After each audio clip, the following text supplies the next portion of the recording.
pessoal, tudo bem? Então, na aula de hoje, nós iremos começar a estudar um ramo da química que chama cinética química, tá? É um conteúdo, essa parte de cinética química, que envolve desde como ocorrem as reações químicas, como a velocidade das reações químicas, tá? Então, nessa primeira aula, nós iremos determinar quais são os fatores responsáveis por uma reação química. E o postulado, né, que explica essa ocorrência da reação química é chamado de teoria das colisões, tá bom? Então, a teoria das colisões explica as reações por meio dos choques entre as moléculas. Então, o que ela fala para a gente? Para ocorrer uma reação química, é necessário que ocorram choques entre as partículas dos reagentes. Então, esse é a primeira condição. A colisão provoca o rearranjo dos átomos, formando novas substâncias. Então, o que é uma reação química? Eu tenho primeiro ali os reagentes, né? Então, eu vou colocar aqui, faz de conta, né? Uma esferinha vermelha. Depois, eu vou colocar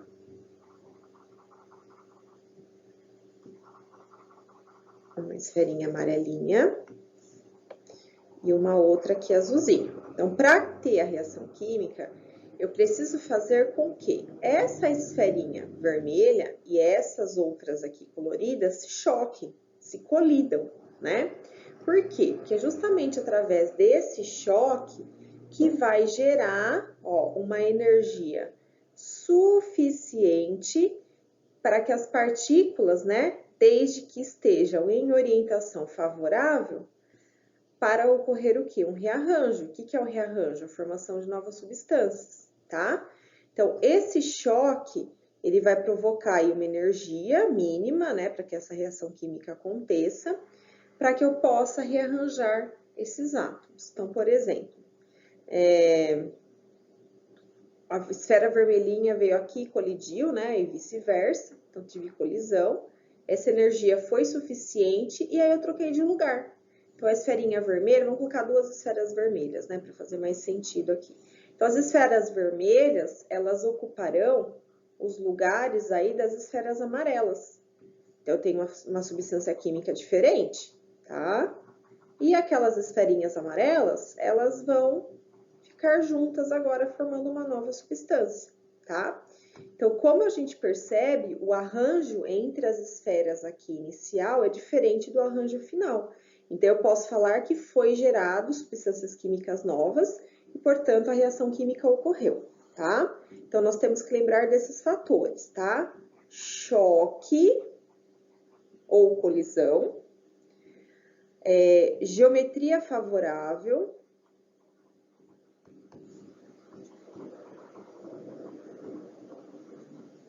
e energia. Depois a gente vai debater melhor o que é essa energia, tá? Então, para cada reação, há uma energia mínima necessária para que os choques deem origem a novas substâncias. Essa energia que nós comentamos no slide anterior é chamada de energia de ativação. Então, vamos lá de novo. O que eu preciso ter? Choques. A energia, que agora a gente sabe que tem um nome específico, que é a energia de ativação.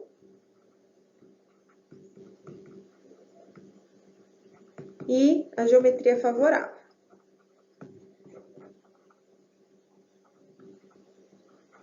Certo? Segundo a teoria das colisões, um choque efetivo que dará origem a novas partículas formará um composto intermediário, chamado complexo ativado. Então, o complexo ativado é alguém que está ali no meio do caminho. Se a reação química for para frente, esse complexo ativado irá se transformar no produto. Se a reação não for para frente, eu paro ali no complexo ativado, tá? Eu não tenho formação de novos produtos, certo? Então, que poderá formar os produtos ou voltar a ser reagentes. As moléculas que apresentam energia inferior à energia de ativação não são capazes de reagir. Então, por quê? Então, a gente tem que ter uma energia de ativação mínima. Então, por exemplo, se para formar água, eu preciso de uma energia mínima de 50 quilocalorias, não adianta eu colocar 40 quilocalorias. Por quê? Porque vai ter até pode ter a formação do complexo ativado, mas essa reação não vai para frente, tá? Então, ela volta a ser reagente, beleza? Agora, se eu coloco 50 quilocalorias ou mais, o meu complexo ativado vai ser transformado nos produtos. E eu preciso também ter aquela geometria favorável, que é a orientação favorável que eles colocam aqui, tá? Então, essa orientação favorável, ela pode ser explicada em um jogo de bilhar.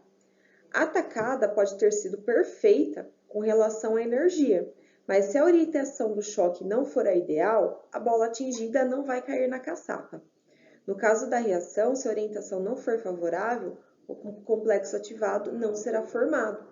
Então, quando eu não tenho nem a geometria favorável, eu não tenho nem a formação do complexo ativado. Então, não chega nem a formar o meio do caminho, que é o complexo ativado, tá? Então, a gente tem aqui um gráfico, aliás, uma animação, né? O gráfico acho que é o próximo slide, que explica bem isso que nós comentamos. Então, aqui, por exemplo, eu tenho os dois reagentes, aqui é um reagente, aqui é outro, né? Porque são esferas diferentes. E a gente vê que depois da seta, continuou tudo igual. Então, se continua igual, eu não tive reação química, portanto, a colisão não foi efetiva e não ocorreu reação. Agora, aqui no segundo caso, esfera vermelha, esfera verde, depois da seta, continua tudo igual, mesma coisa. A colisão não foi efetiva, não gerou aquela energia mínima e não teve orientação favorável, então não ocorreu reação. No terceiro caso, o que a gente percebe? Aqui eu tenho um conjunto de esferas vermelhas, aqui um conjunto de esferas verdes, e depois da seta eu tenho isso aqui, e lá no final eu tenho coisas diferentes. Então eu vejo que aqui eu tive uma troca, né? Eu não tenho mais duas esferas vermelhas e duas esferas verdes. Eu tenho uma esfera vermelha e uma verde, então são substâncias químicas diferentes. Esse meio do caminho aqui, ó, que é essa etapa intermediária, é o complexo ativado, tá? Então, aqui ele está me mostrando que esse complexo ativado, ele se transformou em produtos, tá bom? Então, a colisão aqui foi efetiva e pode ocorrer a reação. Então, nesse caso, ele está demonstrando que ocorreu, de fato, a reação química, tá bom?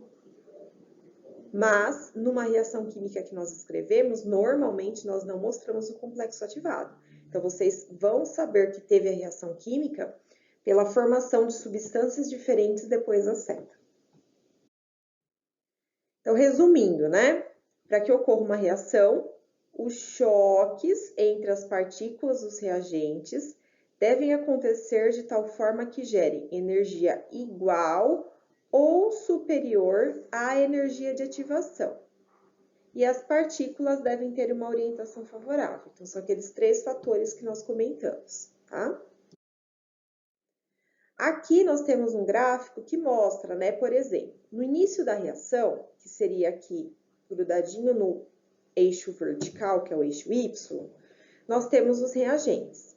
Aqui, que seria o morro, né, seria a parte correspondente ao complexo ativado, a energia de ativação, tá? Então, a energia de ativação é a energia que a gente mede da diferença do pico mais alto ali da montanha até chegar nos reagentes. Então, a minha energia de ativação é isso aqui, tá? Embora esteja mostrado ali do lado, é mais fácil eu mostrar aqui nessa parte do gráfico para vocês. Energia de ativação. Então, essa energia de ativação é o quanto eu preciso para a reação acontecer, tá? Então, aqui no gráfico eu percebo que essa reação química, ela ocorreu. Por quê? Porque eu tenho a formação de produtos lá depois do morro. Então, se depois do morro eu tenho uma energia de ativação que foi, né, legal, que deu para a reação acontecer, eu verifico que lá depois do morro eu tenho os produtos, tá? Então, ele traz um exemplo aqui da prática, né? Na mistura de gás de cozinha com ar, por exemplo, a reação ocorre quando se fornece energia por meio de uma faísca ou de uma chama. Assim, um conjunto de moléculas absorve a energia fornecida, alcança a energia de ativação e a reação é iniciada.